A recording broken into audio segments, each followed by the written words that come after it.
शिरूरमध्ये आढळराव पाटलांच्या प्रचारासाठी अजित पवारांची सभा पार पडली। या सभेत अजित पवारांनी शरद पवारांवर टीका केली आहे। काकांनी सांगितलं म्हणून मी पहाटे शपथ घेतली असं म्हणत त्यांनी शब्दाचा पक्का असल्याचं ठणकावलेलं आहे। तर अमोल कोल्हेंवर देखील त्यांनी निशाणा साधलाय। अमोल कोल्हे 2019 नंतर मला काही दिवसातच येऊन भेटले आणि मला माझ्या अभिनय क्षेत्राला वेळ देता येत नाही असं म्हटले। मी समजावून सांगितलं आणि राजीनामा देण्यापासून थांबवल्याचं त्यांनी म्हटलंय। सर्वांचे महायुतीचे शिरूर लोकसभा मतदारसंघाचे अधिकृत उमेदवार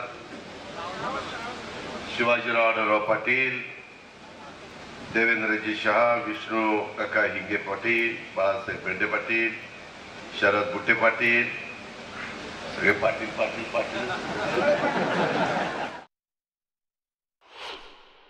आता अनेकांना फोन यायला लागले, अनेकांची आठवण यायला लागली।